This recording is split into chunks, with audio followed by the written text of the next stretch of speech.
Olá pessoal, sejam todos muito bem-vindos. Eu, Francisco Freitas, consultor internacional e diretor da Câmara de Indústria e Comércio do Mercosul e Américas. Irei bater um papo hoje com um convidado muito especial. Iremos falar sobre perspectivas e cenários econômicos neste mundo globalizado. E para tanto, eu tinha que trazer um convidado de altíssimo nível. Meu professor na universidade, eu tenho orgulho de tê-lo também como amigo, meu mentor, uma referência e também um executivo de altíssimo nível de uma das maiores indústrias do ramo alimentício no mercado brasileiro e que também exporta. Vamos convidar então, vamos trazer aqui o nosso convidado. Vamos aqui, nosso convidado está chegando. Muito bem, olha lá. Olha o nosso convidado. Francisco, finalmente conseguimos entrar aqui. Seja muito bem-vindo, Carlos Roberto Sete, meu professor, mentor, amigo, conselheiro, né? E é muito importante nesse início, eu faço questão de registrar o quanto eu aprendi com você, Sete. Então é um prazer, uma satisfação imensa tê-lo aqui conosco.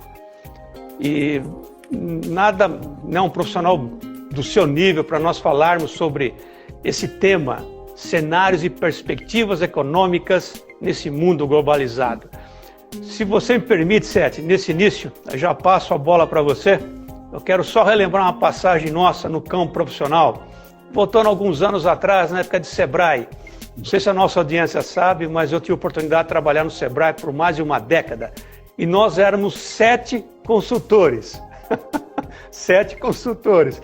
Primeiro dia, lembra, Sede? Primeiro dia de Sebrae, falaram para nós, vocês irão ter uma mentoria, uma orientação com um consultor. E quem estava lá?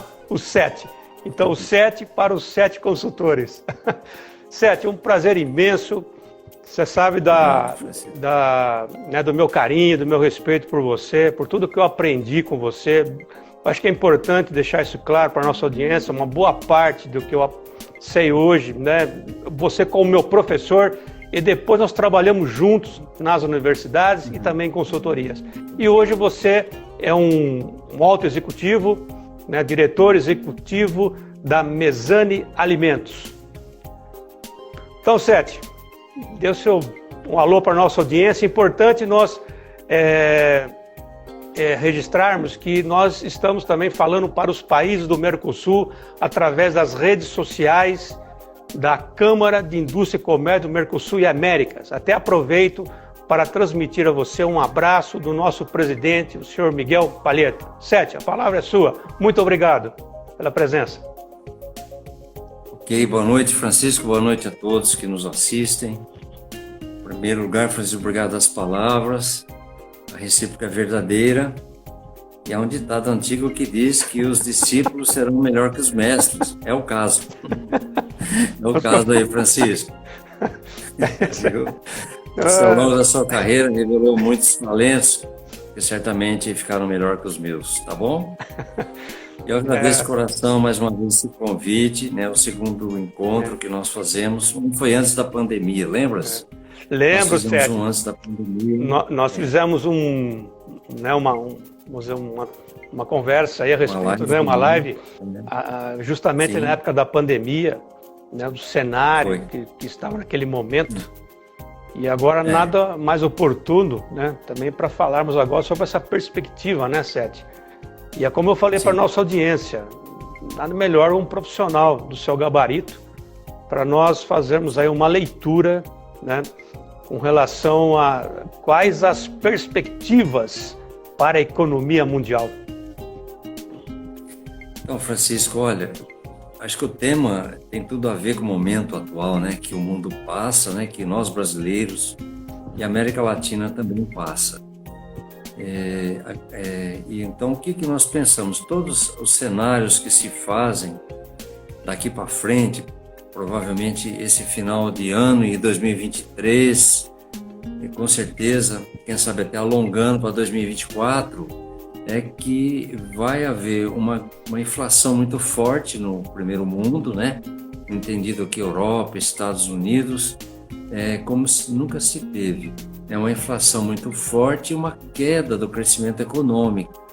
Isso como o aumento da taxa de juros, os bancos centrais do primeiro mundo vão aumentar suas taxas de juros no intuito clássico de combater a inflação. E o que se tem é que para o Brasil vai acontecer o efeito inverso. Como nós tomamos alguns cuidados ainda no final do ano passado, lembre-se, né, que quando a inflação começou a decolar, o Brasil já subiu taxa de juros, já tentou se arrumar. O Brasil deve ter, ao longo deste ano, né, não estou dizendo esse mês nem mês que vem, mas ao longo desse ano o Brasil deve ter uma queda gradual da inflação e, consequentemente, da taxa de juros. E, consequentemente, o Brasil deve ter um crescimento econômico que até final do ano passado não se esperava. Todos falavam que o Brasil devia crescer negativamente 0,5%, ou seja, estaríamos num processo de recessão, mas o Brasil, até o mês de abril, já cresceu 1,5%. Então, se a gente já cresceu favoravelmente 1,5%, e estamos derrubando o desemprego, né, o Brasil já criou 770 mil empregos novos com carteira assinada este ano. Então, a gente está numa trajetória inversa, os números mostram isso, do que nós tivemos até então, e contrariamente ao primeiro mundo.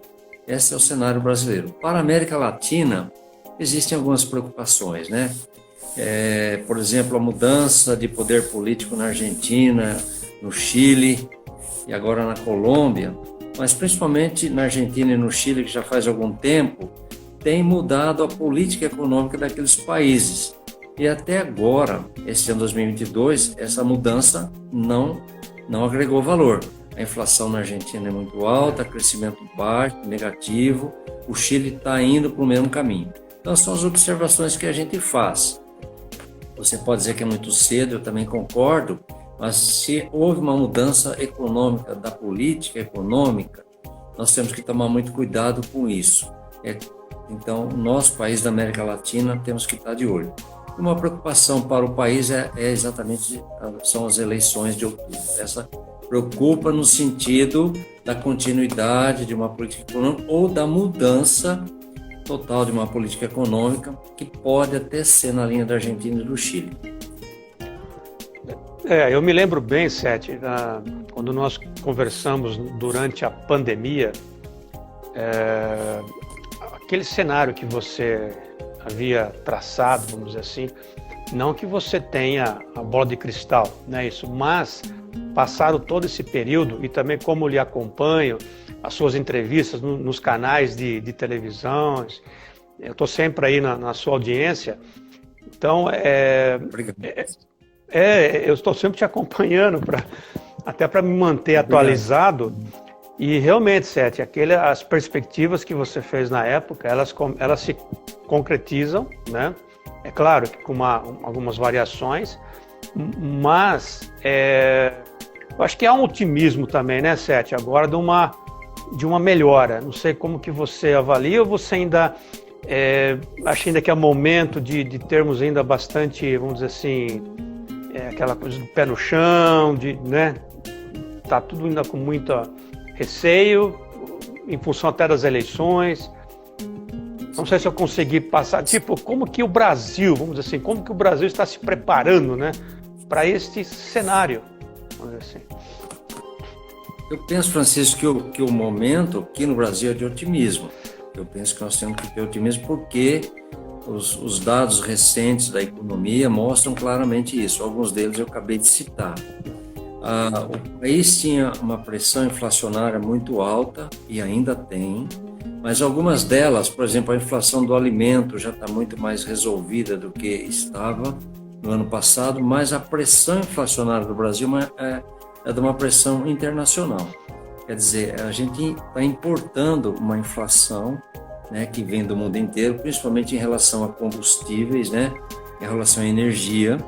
O problema de alimento, como eu disse, está sendo bem encaminhado, mas essa inflação importada vai demorar algum tempo para ela diluir aos poucos. Talvez ela nem se dilua esse ano.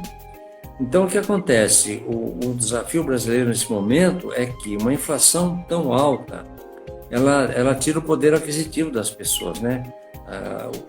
O salário, o ganho de cada um vale menos, porque a inflação corrói.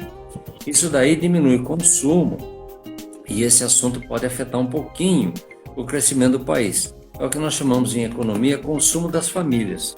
Mas isso é um cenário que, a meu ver, eu sou um diretor de empresa, uma empresa líder de mercado.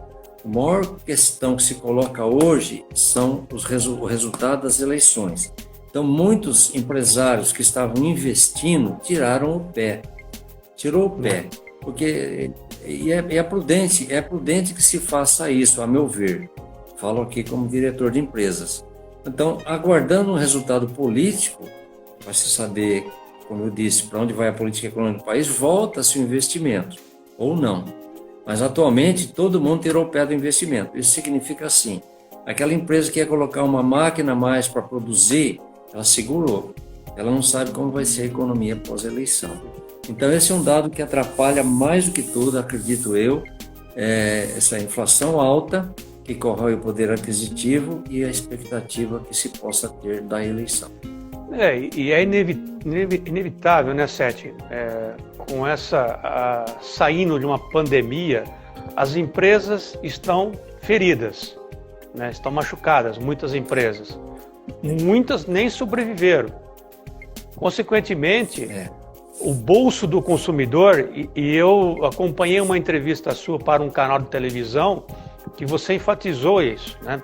Quer dizer, o nível de endividamento das famílias brasileiras, das pessoas, né? É muito alto, muito grande, né, Sete?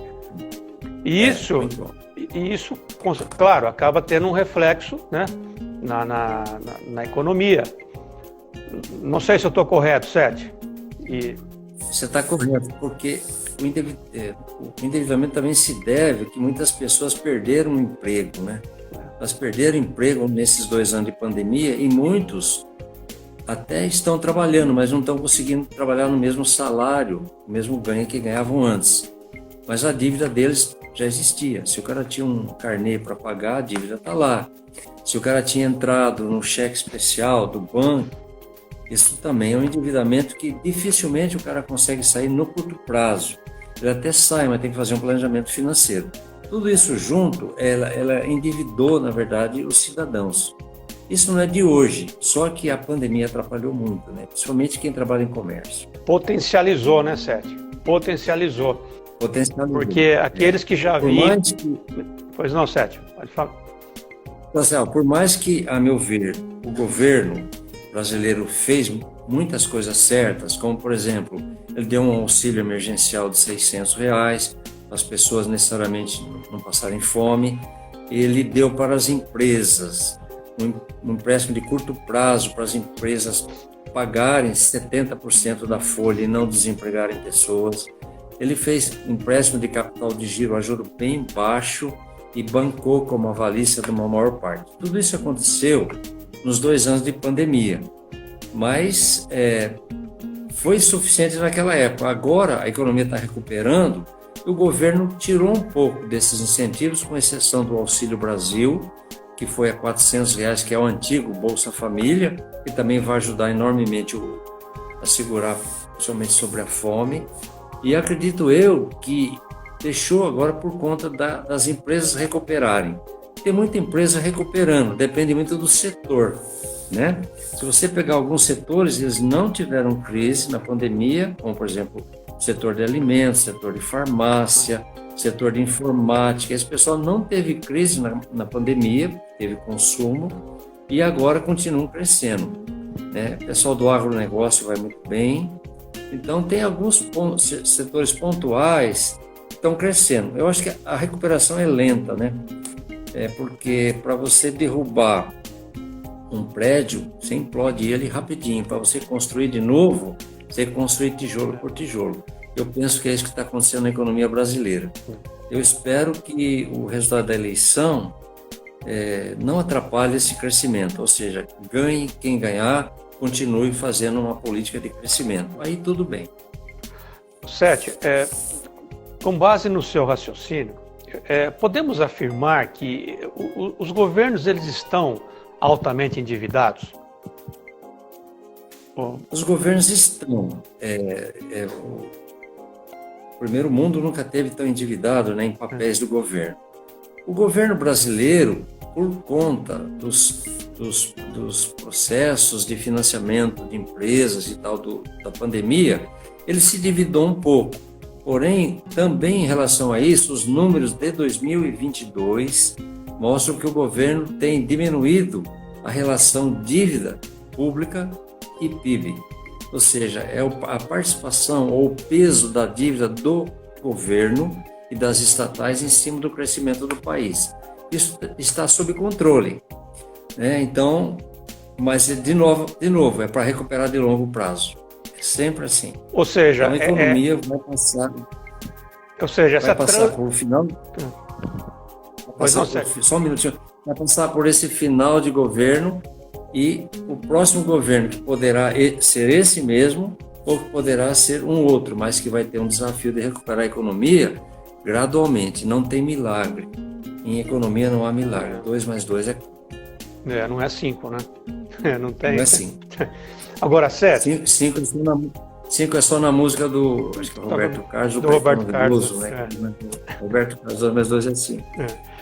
Então, 7, a leitura que eu faço é que então essa transição global ela pode ser ainda muito mais lenta do que nós imaginamos, vamos dizer assim, né? Porque, ou seja, nesse cenário, vamos dizer, de incertezas, né? Imagina, você até como um alto executivo, né, de uma das maiores indústrias, né, no ramo alimentício, as estratégias, né?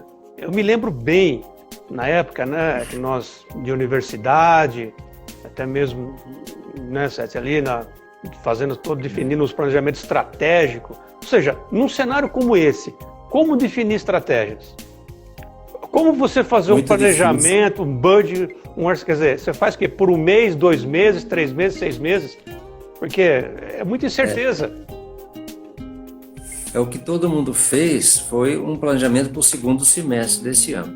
Todo mundo fez, nos seus objetivos e metas, nesse processo de recuperação. Agora, a questão é fazer esse planejamento para 2023, com uma eleição para presidente no meio. Isso é muito complicado.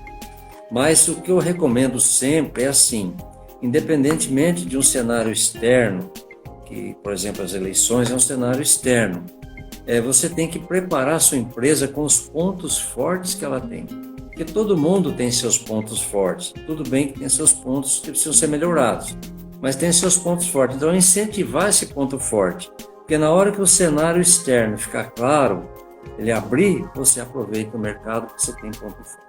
Exatamente essa é a estratégia que sobra para todo mundo que é empresário.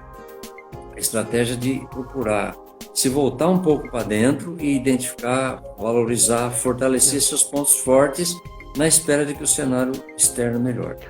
7, indo para uma área mais acadêmica, didática, vamos dizer assim, até aproveitando sua larga experiência, nesse cenário, vamos imaginar eu como um diretor de uma grande empresa como a qual você dirige hoje, que é a Mesani Alimentos. Quais seriam então as variáveis determinantes, né, desse ciclo econômico no Brasil e no mundo que eu preciso priorizar para tentar amenizar, tentar diminuir a minha taxa de erro, vamos dizer assim, para ser mais assertivo possível, já que estamos até num cenário de guerra, né, que tem impacto, isso é inevitável. Quer dizer, eu não sei se a pergunta é que eu sei que você eu sei que é uma pergunta difícil, mas eu sei que você é muito bom, tenho certeza que você vai responder. Olha, eu focalizaria, Francisco, em 3 assuntos nesse cenário nebuloso, né? Temos um cenário nebuloso, não é um cenário de céu de brigadeiro. Exato. É uma pergunta difícil.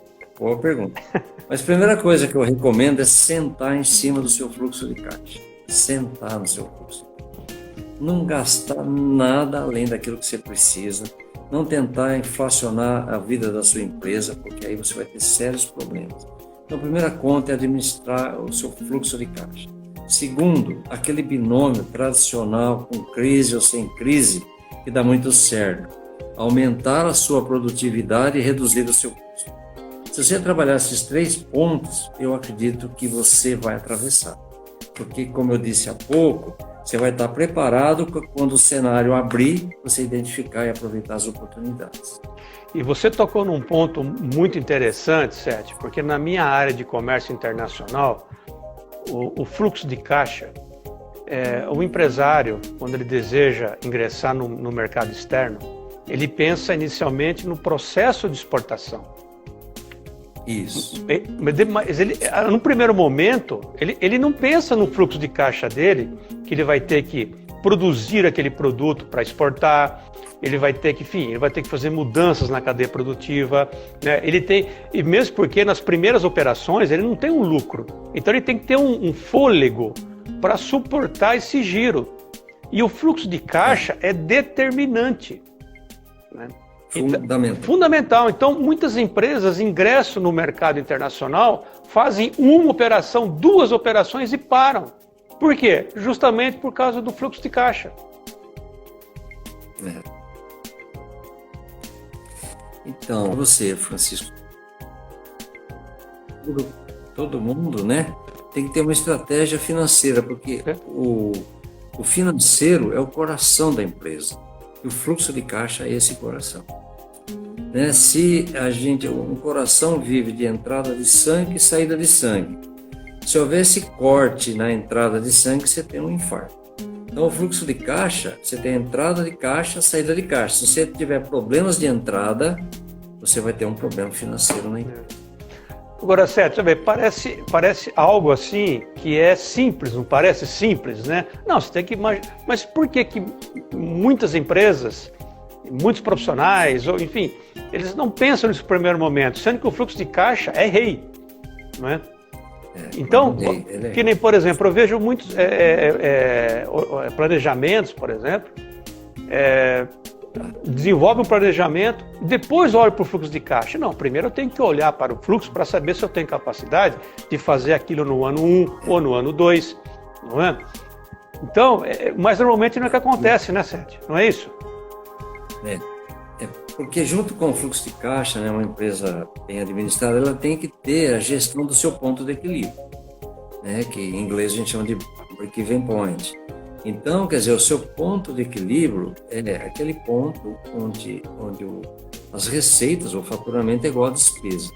Ou seja, meu lucro é 0, porém eu pago as minhas contas. Então, a pergunta é o seguinte: qual a receita que você tem que ter para bancar a sua estrutura? Então, esse é um ponto, porque aí você trabalha também seu fluxo de caixa. Porque as vendas caem muito, né? E às vezes sobem, mas caem. E muita gente perdeu muito mercado nessa pandemia e ainda não recuperou. Esses são aqueles que estão com mais dificuldades de fluxo de caixa. Porque perderam a entrada do caixa, que é a venda. Mas saber calcular o ponto de equilíbrio é um ponto fundamental para você saber negociar seu fluxo de caixa. Agora, Sete... Há uma agravante, só um complemento recente, Francisco, há um agravante muito grande, porque os juros subiram muito. O juro da tomada de recursos dos empréstimos subiu muito.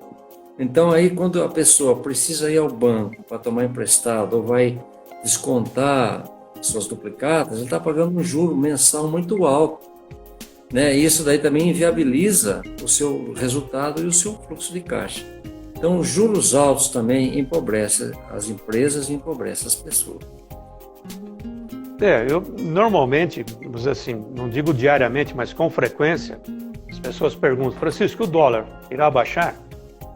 Sete. Aí eu passo para você a pergunta: e o dólar? Mantém, sobe, baixa? Como que fica? Olha, a meu ver, então, o dólar, ele não é lógico. Já ficou claro para todos nós que o dólar não é lógico. No Brasil, por incrível que pareça, com essa taxa de juros alta, essa taxa de juros alto, vem muito capital estrangeiro investir no mercado financeiro brasileiro. Porque, olha, ele entra aqui, vamos dizer, com um dólar, muita gente entrou aqui com um dólar a R$ 5. Então, você vê, já é 5 por 1. Então, ele coloca aqui 100 mil reais, que seria mais ou menos 20 mil euros. Ele coloca R$ 5 ganhando 12% ao ano, que é a taxa Selic, é uma renda fixa. E aí o dólar sobe, como subiu. O dólar está em torno de 5,25, 5,27. Aí ele colocou o dólar a 5, ganhou 12% ao mês e resgata 5,27. Então veja, é uma vantagem muito grande para o capital estrangeiro que vem no mercado financeiro. Eu quero só ressaltar o seguinte, esse raciocínio que eu acabei de dar, de mercado financeiro, ocorre em todos os países. Você não dá a impressão que pega um gancho político agora e fica falando, não. Na verdade, esse raciocínio em todos os países. Né? Então, tem muita entrada de capital estrangeiro hoje aqui no Brasil para aplicação em bolsa e muita entrada, Francisco, das exportações. Né? As exportações, principalmente de commodities no Brasil, continuam fortes. O dólar 5,25 entra muito recurso.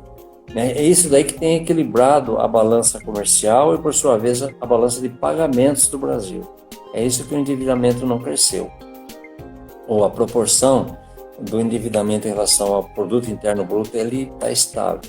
Mas a questão do dólar, ele não tem lógica.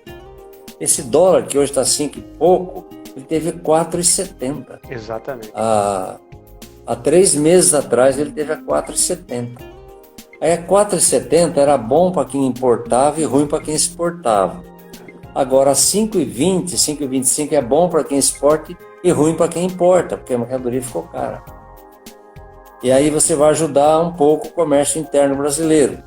Mas tudo é um jogo, né? A economia não tem só um lado, assim como contabilidade, que é o débito e o crédito, a economia tem o débito e o crédito dela. Então nunca acontece por acaso, sempre tem uma contrapartida em tudo.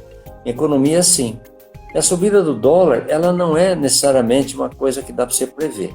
É uma coisa que dá para estimar com base no movimento de mercado internacional e entrada de capitais.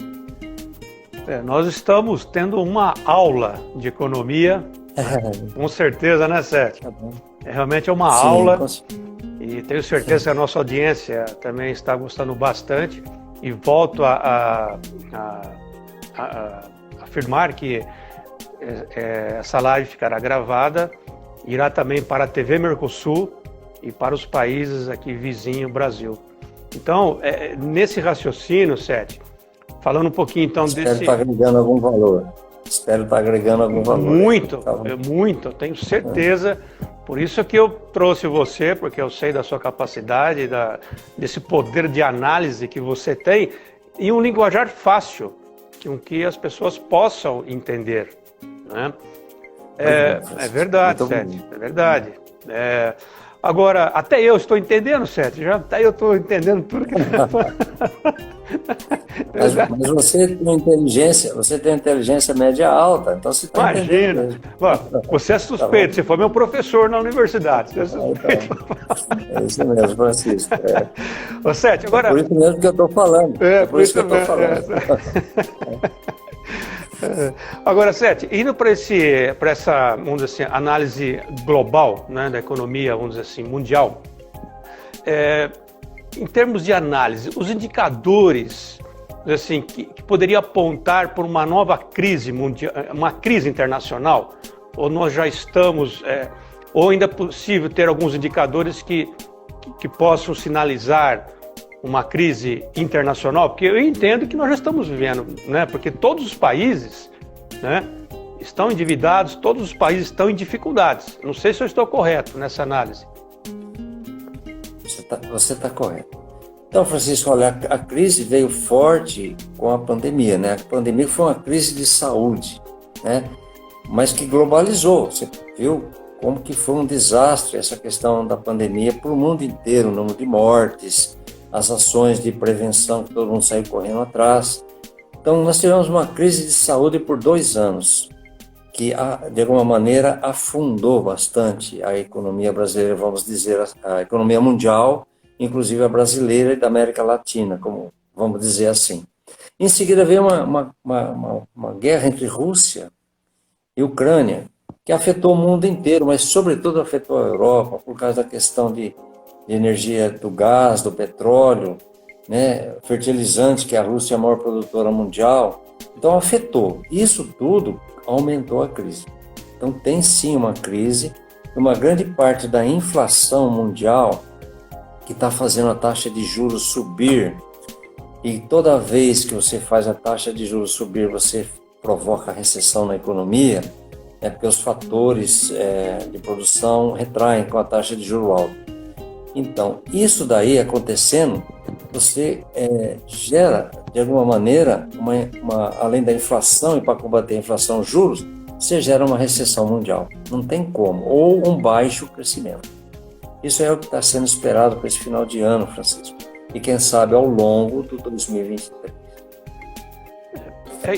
Com base, então, Sete, nesse raciocínio, em termos das moedas, isso é até uma dúvida, até como profissional na área de mercado internacional, eu vou aproveitar essa oportunidade até para fazer essa pergunta.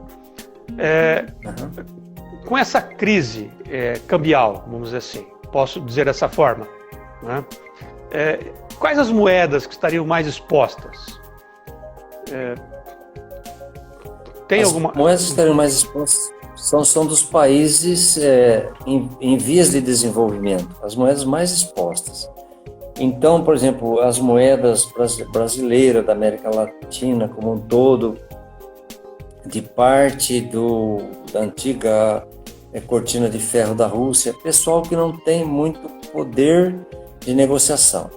O que salva muito o Brasil, e o nosso real está desvalorizado 5,20 por 1, o que salva muito o nosso Brasil é que nós temos uma reserva cambial de 300 bilhões de dólares. Então só não há um ataque especulativo maior em cima do Brasil, porque o Brasil tem caixa. A verdade é que o Brasil tem caixa em dólar. 300 bilhões de dólares. 300 bilhões de dólares. Poxa, é muito. Eu não sabia. É muito. Sim, é o que faz a reserva cambial brasileira. Então, isso foi criado lá atrás, né? E começou no último governo Fernando Henrique, depois no primeiro mandato do Lula, se reforçou todo esse caixa. Isso dá uma força muito grande e evita que o risco do país aumente. Mas não tem como. O poder de fogo das moedas dos países em vias de desenvolvimento, eles não estão só aqui na América Latina, é muito pouco o poder de fogo. Então aí as moedas fortes ganham, né? Não só o dólar, mas o euro, a libra inglesa, ela sobe muito forte, o ien japonês. Isso tudo é uma relação desproporcional de negociação e de comércio. Só para explicar para a nossa audiência, nós estamos fazendo uma análise, nós começamos fazendo uma análise do mercado brasileiro, agora nós estamos dando um foco numa análise global desse mundo globalizado, para que a nossa audiência possa entender, né, que nós estamos somente falando do mercado brasileiro, mas também agora da economia mundial. Sete, indo nessa linha, em relação à China, que é o maior mercado fornecedor, e você sabe da minha relação com o mercado chinês, tive a oportunidade de residir por 2 anos na China, muitos dos nossos negócios estão atrelados com a China, e eles realmente ditam as regras. A China ainda é o país mais comprador, comprador do mundo, a China, mais exportador também. Você vê que nós temos produtos chineses no mundo inteiro. O Brasil, eles entram muito fácil aqui no Brasil e concorrem com a produção nacional. Isso é uma realidade. Mas a China ainda é o país que mais compra, porém também está num processo de menor crescimento econômico. A China, que se esperava que crescia 10, 12, passou a crescer 8, 9. Esse ano, se crescer 5 ou 6, está bom demais o tamanho da China. Então, quer dizer, o comércio com ela vai diminuir por razões de recessão mundial. Mesmo assim, ela vai continuar a maior compradora. Ela é a maior compradora, tá? E ela é o segundo PIB mundial, né? Ela só está atrás dos Estados Unidos em termos de PIB, né? E é à frente do Japão. Quer dizer, ela acabou nos últimos 3 anos passando o Japão em termos de PIB. Você tem uma noção de como que a China produz para o seu mercado interno e para as suas exportações. Ela tem, né, Francisco, um grande desafio social, né? A China é o segundo PIB do mundo, mas não é de longe, mas nem de longe o segundo PIB per capita. Exatamente. Ela está lá em 10º lugar no PIB per capita, porque você tem que dividir a produção do país dividido pelo número de habitantes. E aí a produção per capita da China cai muito. Mas ela produz e continuará sendo o país que mais vai importar. Eu tenho também, vamos dizer assim, no trabalho que eu realizo, né, de mercado internacional, Sérgio, há uma sinalização muito forte com relação aos Emirados Árabes. Porque Dubai, por exemplo, muitos profissionais já comentaram até comigo que é a bola da vez. Porque lá eles precisam de tudo, menos de dinheiro. Né? Não sei. Eles têm de sobra o dinheiro. Não é? Pela exportação do petróleo. Não é? Então você acredita, Sete, que Dubai já é, né, vamos dizer assim, mas será uma grande força, vamos dizer assim, em termos econômicos. Por que eu falo isso? Existem alguns empresários em Campinas que estão indo para Dubai abrir suas empresas lá para montar uma distribuidora lá em Dubai. E aí... Foi a mesma estratégia que a China adotou. Não é, Sérgio? Então, foi a mesma estratégia. E aí se nós chegarmos aqui, vamos dizer assim, aqui, né, mais aqui próximo de nós, aqui do Brasil, o caso do Paraguai. Sérgio, você sabe também, muitos empresários brasileiros vão para o Paraguai porque lá é imposto único. A Austrália, eu tive a oportunidade, você sabe, lá estive por um tempo também, a Austrália é imposto único. Né?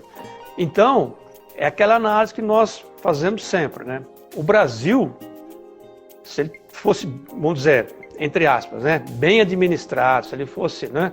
Porque, Sete, com tudo que esse país apanha, né, com tudo que ele sofre, ele aguenta, está firme e rapidamente se recupera.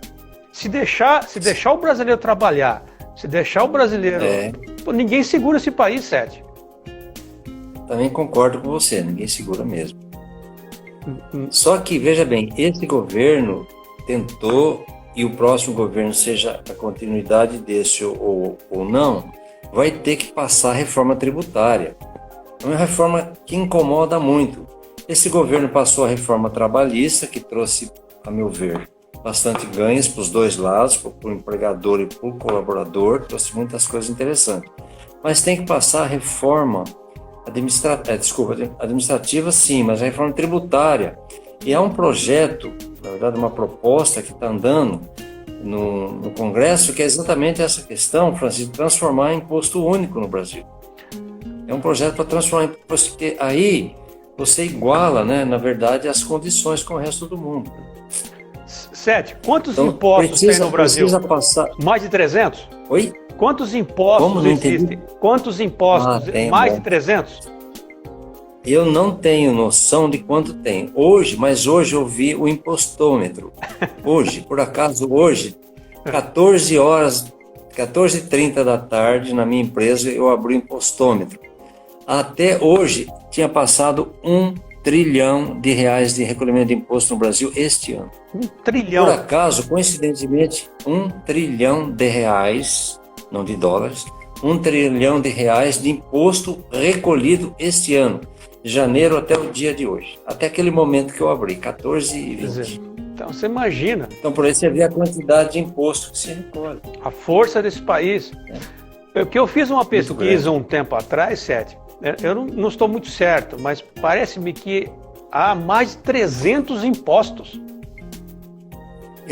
Então eu não tenho condição, eu não tenho certeza em lhe afirmar isso, mas eu sei quanto que recolhe.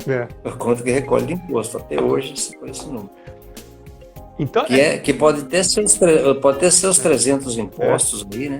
É por isso, mas é muita coisa. É por isso, Sete, que os gestores brasileiros, os executivos brasileiros, eles são muito valorizados lá fora. Porque quem dirige uma empresa aqui no Brasil, dirige uma empresa de qualquer país do mundo. Que não é verdade? Exatamente isso. Eu também concordo com você. Não é verdade, Sérgio? Concordo, verdade.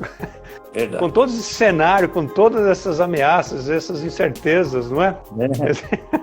Pressão. Essa inflação, toda essa inflação, administrar no meio dessa inflação e ter lucro ainda, não é que nem não é fácil. Lá na Austrália é fácil, imposto único, né, para você administrar, economia estável, né, não tem desemprego, né, então Isso é mesmo. fácil. Agora, Sete, indo por essa linha, se nós pegarmos aqui a América Latina, América do Sul, América do Norte, Ásia, enfim, Europa, quais seriam, vamos dizer, os países mais preparados, então, para essa guerra cambial? Podemos identificar alguns países que são mais robustos, são mais preparados? Com certeza o Brasil é. Eu também coloco aí o Paraguai e coloco aí o Uruguai. Os demais eu acho que estão todos sob muito risco. Muito risco. E a meu ver, falando economicamente, não politicamente, mas, a meu ver, todos esses países que tiveram mudança de poder econômico e que ganhou a esquerda, ele corre um risco muito maior até que a sua política econômica vingue ou não. O grande risco não é ser de esquerda ou de direita, é exatamente a política econômica vingar. Se vingou, pode ser do lado direito, do lado esquerdo, tá muito bom. Se não vingou. Então, corre risco alguns países que estão sendo colocados por conta da mudança do poder político para, politicamente falando, a esquerda, que estão com políticas econômicas novas, Argentina e Chile, sobretudo. E vamos ver o que acontece com a Colômbia. A Colômbia acabou de ganhar politicamente a esquerda. Todos são passos que têm que ser dados, porque nós estamos no mesmo continente. E o Mercosul, que foi uma grande sacada de juntar 4 ou 5 países, ele está perdendo a força porque internamente os seus países não estão bem economicamente. Então, por exemplo, Brasil e Argentina sempre foram assim, os dois que comandaram muito o Mercosul, mas perdeu muito disso, né? E perdeu. E o Paraguai cresceu nessa, porque o Paraguai vem se desenvolvendo muito bem, né? Quem vai ao Paraguai sabe disso, né? De alguma maneira o Paraguai tem assim, um livre mercado muito forte, né? E ele tem uma estrutura hoje de plantio, de agronegócio muito fortalecida por muitos brasileiros, gaúchos, paranaenses que foram para lá, que plantam soja. Esse meio de distribuição que você colocou, tem muitas distribuidoras paraguaias fortes, algumas na mão de brasileiros. Então, eu penso que o Paraguai e o Uruguai sempre muito tranquilo, né? O Uruguai é um país pequeno, com aproximadamente 3 milhões de habitantes, é um país que é muito tranquilo para ser administrado e pouca crise tem. Sete, uma alternativa interessante seria mudar para Portugal? Eu sei que você tem, né, uma relação forte com Portugal. Com Portugal. Que você Olha, tem lá o seu filho, né, que está lá. O meu filho que está lá, Francisco, então, converso muito com ele já está há algum tempo lá, trabalha na área de marketing. Ele trabalha na área de marketing, ele está bem inserido no mercado. A vantagem da Europa é que ela é estável, tirando essa crise que está vindo aí e vai vir forte por conta da inflação mundial, tudo que ele já explicou, ela é estável. Então lá você ganha e guarda, porque a inflação não come. Qualquer país da Europa, Portugal também. Portugal, eu diria que é o primo pobre da Europa, né? Portugal teve muitos problemas, foi o último a ser incluído na União Europeia. O fato de ter incluído na União Europeia alavancou muito Portugal, né? Mas tem país, é o primo pobre, tem país que vai até melhor que Portugal. Por quê? Porque a economia é estável, de alguma maneira lá você produz e cresce. Essa é a grande verdade. Aqui no Brasil é um jogo danado. Você vê, as empresas produzem, as empresas vendem, mas aí a inflação interna, Francisco, das empresas, dos ramos, é maior que a inflação oficial do governo, né? A inflação do governo é 10, a inflação das empresas às vezes é 13, 14, 15 do ramo dela. né? Pega alguém que trabalha com aço, por exemplo. O que subiu o aço foi muito mais do que os 10% da inflação oficial. Então, a inflação interna daquele setor é muito maior. Quem importa cobre do Chile é uma coisa. Além da subida em dólar, subiu o câmbio. Quem importa farinha, eu estou no ramo de alimentos de massa, quem importa farinha, foi muito maior a inflação do ramo do que a inflação do país. Esse é um problema sério para nós brasileiros administrar em termos de gestão de negócios. Agora, Sete, olha, fantástico, nós estamos tendo realmente uma aula de economia, estamos fazendo um tour, né, Sete, pela economia mundial. Está sendo muito proveitoso, muito interessante. Até agradeço a você mais uma vez por trazer toda essa visão, né, de mundo na área econômica. Agora, Sete, nós temos aí mais uns 10 minutos. Eu gostaria de deixar você à vontade para, né, de repente, deixar uma mensagem, né, até para que a nossa audiência, né, também possa, de repente, no seu dia a dia, né, porque eu acho importante também. Fizemos essa análise mundial, mas importante também nós temos uma visão de um profissional do seu nível, né? De como, né, realmente daqui para frente, né, mantermos aí os nossos controles e, enfim, como até empreendedores, que o brasileiro, você sabe, é um país do empreendedorismo, né, Sete? Então, deixa você para uma mensagem final e até um aconselhamento, uma consideração, uma orientação, uma mentoria, né? Vamos dizer assim. Um conselho. Francisco, o momento realmente a nível do Brasil é um momento de desafio. Eu penso que esse cenário deve melhorar até o final do ano vai melhorar, mas é um desafio. O que eu recomendo, e eu faço na empresa que eu sou diretor, é você fazer um planejamento estratégico, né, para esse final de ano e colocar cenários para o ano de 2023, o pós-eleição. Não só cenário de quem vai ganhar. Acho que quem vai ganhar tem que ser colocado. Se ganhar A, eu espero, acho que a economia vai ter tal cenário. Se ganhar B, nesse momento ainda é um ponto de interrogação, né? Porque no caso da oposição no Brasil não se sabe nem quem vai ser o ministro da economia deles. Então é um ponto de interrogação, mas veja bem, a empresa continua, a empresa vai ter que até outubro, vai ter que atravessar outubro das eleições. Então eu acredito que um cenário básico você tem que fazer para terminar esse ano. E eu penso que uma outra cartada forte de planejamento estratégico tem que ser feita após as eleições. Porque após as eleições você vai definir muita coisa, inclusive a política econômica, que poderá ser essa ou poderá ser outra. Em cima dessa economia macro da política do novo governo, que pode ser essa ou não, você estabelece qual seria o planejamento 2023. Então, eu penso que você tem que fazer um plano de voo. É quando você pega um avião, você de São Paulo, você quer ir para Buenos Aires, você quer ir para Santiago do Chile, você quer ir para Montevidéu, você quer ir para Assunção, você faz um plano de voo. Você fala assim, bom, eu vou sair com o avião daqui, vou descer tal hora em Buenos Aires, por exemplo. Como é que está o tempo lá? Como é que está o aeroporto lá? Eu vou enfrentar chuvas e trovoadas daqui em Buenos Aires ou vou ter céu de brigadeiro? Aqui, velocidade, eu vou com o meu avião, aqui, altitude, eu tenho que voar. E quais os recursos que o meu avião tem, caso eu precise de uma emergência? É exatamente isso que você tem que fazer com a empresa. O avião é sua empresa. Quais os pontos fortes que ele tem para atravessar e chegar até o final de 2022, que é Buenos Aires, e até 2023, que poderá ser Montevidéu, mas qual o cenário que você tem para atravessar, mas qual avião que você tem. O cenário pode estar céu de brigadeiro e você não ter avião para ir. Você pode ter avião para ir, o cenário pode estar céu nebuloso, mas você tem que fazer um plano de voo, você tem. Isso que eu recomendo para todas as empresas, todos os empresários que estejam nos assistindo. É fazer o seu planejamento estratégico até o final do ano, no Brasil, pós-eleição, para frente. Os outros países, né, que estão nos assistindo, verificar o poder político que assumiu o governo, quais as linhas de pensamento macro que ele tem e adaptar a sua empresa no sentido de aproveitar as oportunidades, independentemente de ser esquerda ou direita. A meu ver, é isso. E aí Porque o grande desafio, Francisco, é perpetuar as nossas empresas. perpetuar. Não é fácil perpetuar as empresas. A empresa a qual você dirige, ela já tem 70 anos, Sete?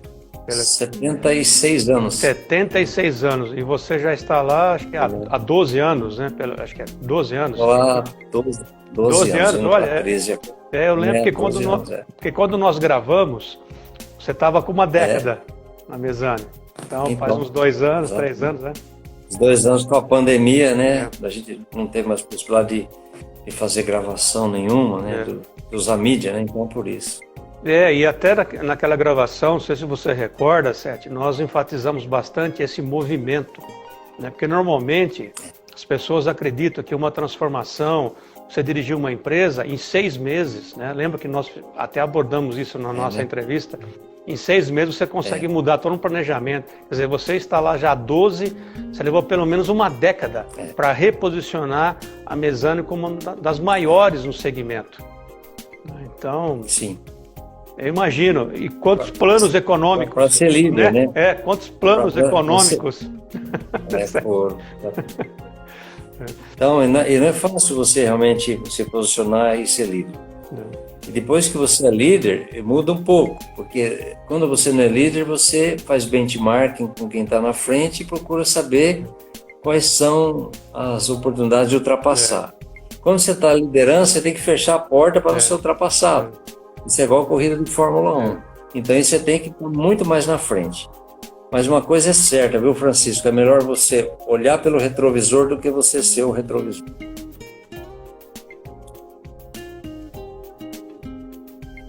Alô? Oi? Olhar no retrovisor? Oi, agora voltou. Olhar no retrovisor, Sete? Do que ser olhado pelo retrovisor. Eu acho melhor você olhar os outros no retrovisor, só que você está na frente. Agora, Sete... Então é melhor você olhar os outros pelo retrovisor. Né? Agora, Sete, eu lhe conheço já há um bom tempo, vamos dizer assim, né? Desde a época, enfim, até antes do Sebrae, de universidade, enfim. E uma coisa que eu percebo em você é realmente que você sempre mantém essa disposição, né?